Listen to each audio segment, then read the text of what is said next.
Right after World War I was a hell of a time for democracy in Europe. You know, the Great War was a tragedy, but on the other end of it, look at all these new republics! Germany's a republic now, Austria-Hungary's split up into independent nations, Turkey's a republic, the USSR is a bunch of republics, in theory. And you know, it's tempting to say, well, of course, right? Because with better communication, people are going to become better informed and are more willing to band together to demand reform, but why 1917 to 1922. I mean, in 1848, there were huge revolutions across the continent, and at the risk of underselling them, because they were a big deal, the only place they got rid of the monarchy was in France, and then they elect Napoleon II Electric Boogaloo over here to be president. He serves one term and makes himself an emperor. But after reading about Kaiser Wilhelm II, I have to wonder, how much of the reason all these monarchies died out after the Great War is because the monarchs in question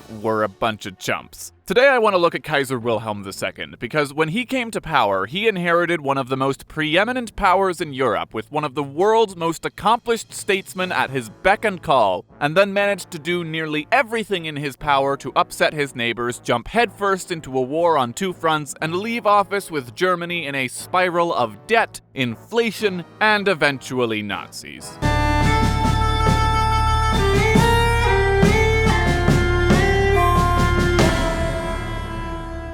So Bismarck, the great German statesman of the 19th century, is getting on in years, and you know, Wilhelm I was always happy to sit back and let him run everything, so who's going to take charge when Bismarck is gone? What luck that there's a new emperor in town. Wilhelm II is young and ambitious and independent. He's not just going to reign, he's going to rule. However, if we compare his stats with Bismarck, the problem will quickly become apparent. Big ego, little brain, teeny tiny temper. The two of them were constantly getting into fights until eventually Wilhelm decided he was better off without Bismarck. To be honest, no one really liked Wilhelm that much. He thought his mother was too much of an English liberal, he thought his father let his wife and Bismarck push him around too much, and things were even worse with his extended family. When he was 4, his parents took him to his uncle's wedding in England and left Prince Alfred in charge of him. Baby Wilhelm pulled a knife on him. He grew up with a chip on his shoulder after Uncle Bertie became King of England and had a bigger navy than he did, so naturally he spent as much money as possible on having a bigger and shinier navy, while also plotting to start a war with Russia. God, I would hate to have been his publicist.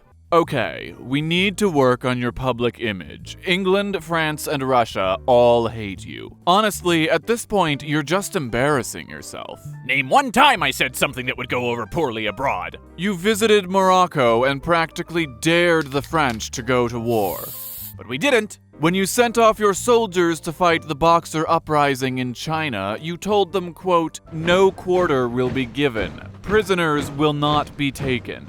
That's a war crime. I was speaking figuratively. What about the genocide in Africa? I told my men to stop. You also ordered them to do it in the first place. You don't have that in writing. Now listen, I got you an interview with the Daily Telegraph in London. I think we still have a shot with England if you can show them your good side.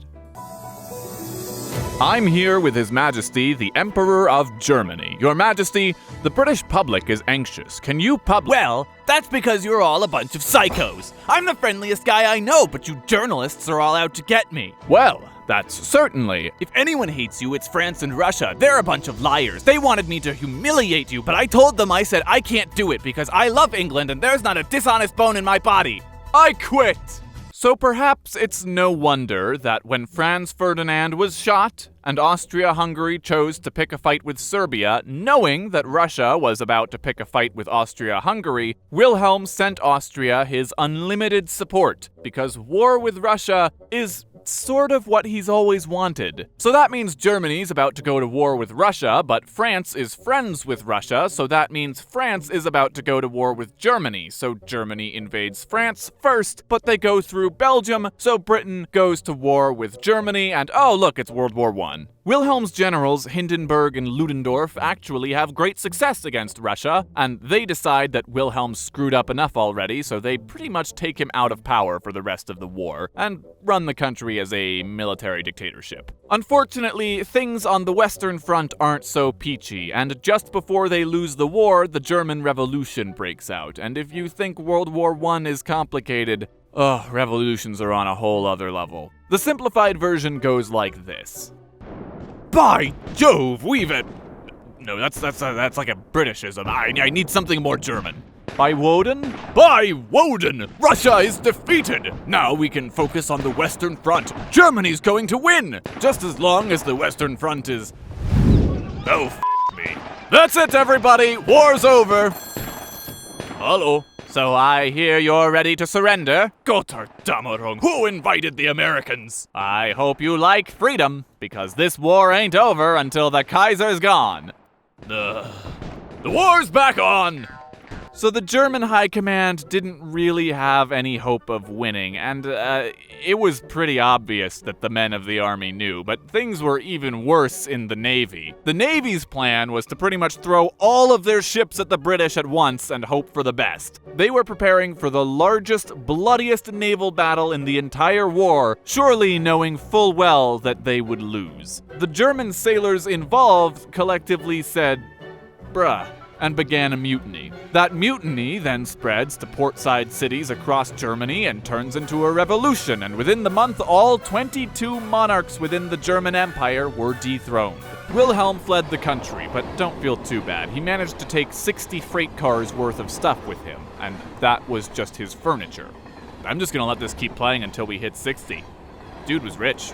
Wilhelm settles in the Netherlands, grows a beard, and writes a memoir about how the war was definitely not his fault. I mean, to be fair, Austria-Hungary started it, but still. Meanwhile, in Germany, there's a huge depression, and then the Nazis roll into town. Wilhelm had hoped that the end of the Weimar Republic would mean a return to the monarchy, maybe a crown for his grandson if he couldn't get back on the throne himself. But a certain Adolf Hitler had fought in World War I, and in his eyes, Wilhelm was nothing more than a loser who dragged Germany down with him, and you can't grovel your way to power. Wilhelm, for his part, was greatly troubled by what he saw in Nazi Germany. Kristallnacht, he said, was the first time he had ever felt ashamed to be a German. But apparently he hated Britain more than he hated hate crimes, because after Hitler took over Poland and France, Wilhelm was all aboard the Hitler hype train, because Britain was the land of satanic liberalism, and the Antichrist and the English nobility were all Freemasons, and the Freemasons had been taken over by the Jews, and they were the ones who started both world wars, not him. He loved peace, and no one loves peace more than Kaiser Wilhelm and Hitler, and he died in 1941.